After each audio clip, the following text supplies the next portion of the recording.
NBA Summer League is in the books, so on today's show, we're going to react to some grades that Bleacher Report gave out for the New York Knicks and their Summer League stint, as they did end it on a little bit of a win streak, and we got to see them find their groove as the Summer League went on. The overall grade that Bleacher Report gave for the Summer League Knicks was a C+.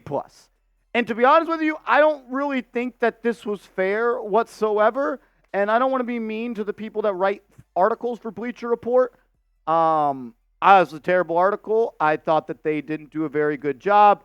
I don't think they actually watched many of the Knicks Summer League games, so I'm also going to give you my thoughts on that as well. But this is what they wrote up, where they said, quote, "The New York Knicks have 3 players from the draft seeing action in Vegas, and 2 of them, including first-rounder Pacôme Dadiet, look like projects. Dadiet is averaging more field goal attempts than points, and he hasn't been able to generate steals or blocks at anywhere near an encouraging rate.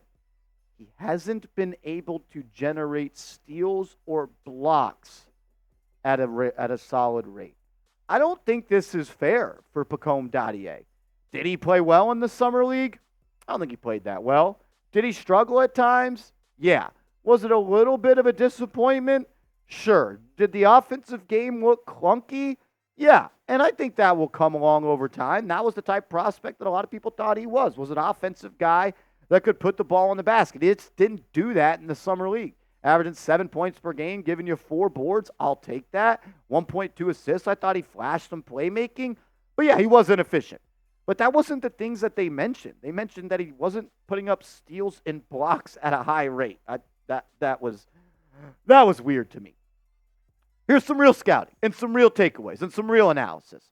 What flashed for me when watching Pacôme Dadiet was surprisingly his defensive versatility, which is something that people thought was a major concern for him coming into the NBA. I think last year when he played overseas, he was looked at by his team and his teammates and coaching staff to be a play finisher and not really a guy that does all the other things. But the defensive versatility flashed for him. He's got an NBA body. He did really good, I thought, guarding Brandon Miller of the Charlotte Hornets in his first Summer League game. He flashed length. He flashed IQ. He flashed quickness and side-to-side moving ability as well.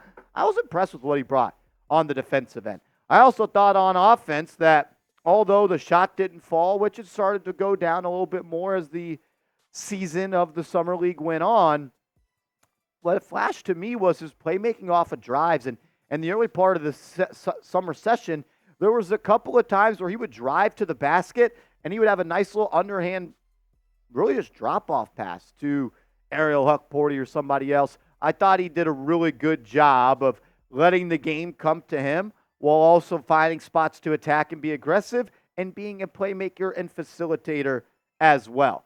I also thought he showed that he's an NBA player. Like, maybe not skill-wise, but when you talk about body and you talk about athlete and just overall that, I thought that that's what he showed. We saw him get out and run in transition.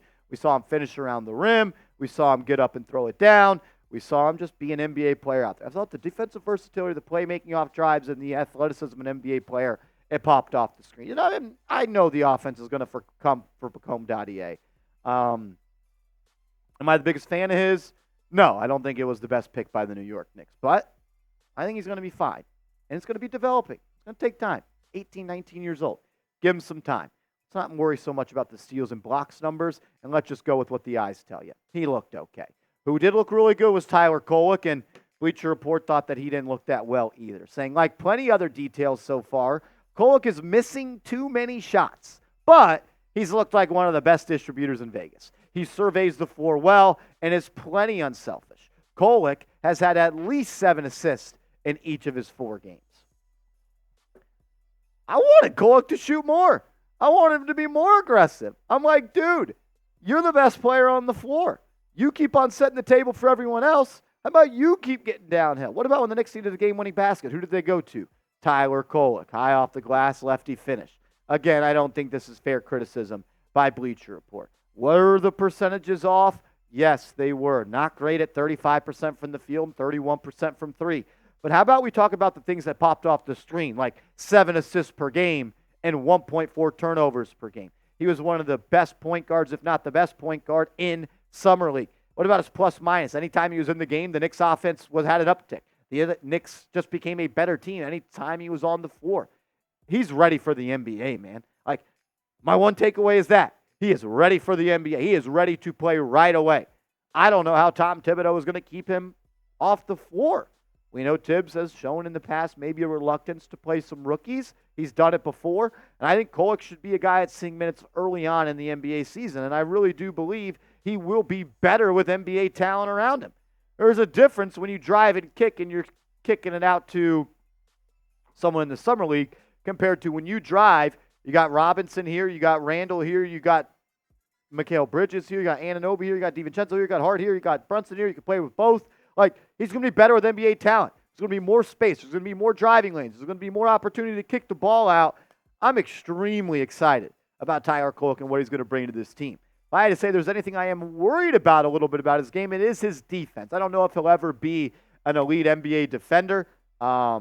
I can actually say that pretty confidently. He won't ever be one, but he's going to try extremely hard. He's going to give you effort. Maybe he goes to the Jalen Brunson school of taking charges, and that's the way he contributes to team defense. But overall, man, I think the Knicks hit a home run with the early pick in the second round by adding Tyler Kolek to this team. We'll talk about Ariel Hukporti and the rest of the Summer League in a second. But first, I got to tell you guys about our proud sponsor, GameTime, the best ticketing app in the game. And for your first-time purchase, if you use the promo code ChatSports, you're going to get $20 off. Terms do apply, but first purchase, $20 off if you use the promo code ChatSports. You get the best seats in the house for the lowest prices guaranteed. And if you're a procrastinator like I am, you're going to love it because prices drop as the event gets closer. If you don't want to spend the money until you absolutely have to, or you can, GameTime's going to help you out. I just love all the different functions and really just things that the app offers. Last-minute ticket sales and flash deals. You get a view from the seat that you want to purchase in-app. Takes just a couple of taps to purchase, and you also get the lowest price guaranteed. You want to go to a Yankees or a Mets game this summer? You could do it with GameTime. I got to go to the Home Run Derby. Shout out to people at Chat Sports. We're able to get our tickets through GameTime. Now's the time to go catch the Yanks. I think the Subway Series is going on right now. Go catch the Subway Series, man. Have some fun. Get some dollar dogs if they do that at Yankee Stadium. I don't know. Go check them out, though. Giants preseason is right around the corner on the 8th of August. We're 2 weeks away. Catch a Giants game. You can go to a Knicks game, concert, so much more. It's not just sporting events that have tickets sold on GameTime as well. Download the GameTime app. Create an account. Use the promo code ChatSports. That's ChatSports and get $20 off your first purchase where terms do apply. I'll make sure all that information is down in the comments and description of today's show. Bleacher Report said this about Ariel Hukporti, and man, I feel like I'm just being kind of an a-hole up here ripping Bleacher Report, but they put it out there. It says big man Ariel Hukporti is shy of a double-figure scoring average and isn't totaling many blocks either.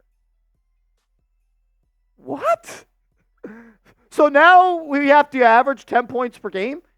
8.4 is not enough? So if he would have averaged 1.6 more points per game, if he would have totaled less than 10 total more points in the Summer League, we would have said he had a good Summer League? Well, what are we doing here, Bleacher Report? You're better than this. He's not totaling double-digit point totals. He averaged 8.4. You want him to score 10 total more points over 5 games to get it up to 10.4? It's a joke. I'm embarrassed for Bleacher Report that they came out with this stuff today. I don't like to just sit up here and rip these people, but, man, what is that? Look, here's some analysis.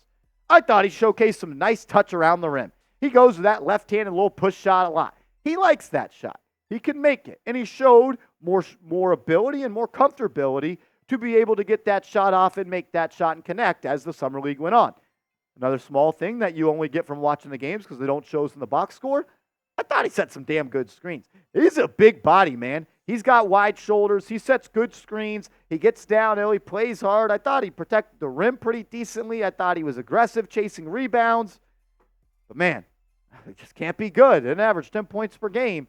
Gave you 8 and 8, though.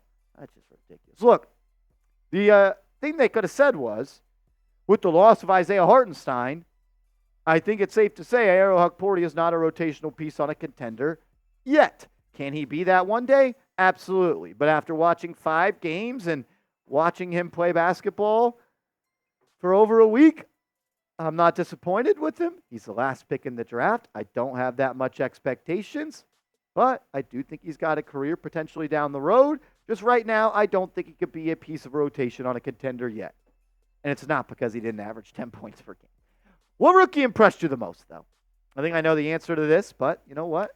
Maybe some people will have some differentiating opinions, and we could talk about it. Pacome, Kolek, Hukporti, who impressed you the most? Make sure you are following me over on social media. I'm on Twitter. I'm on Instagram at @MarshallGreen_. Hit me up over there, and let's go Knicks!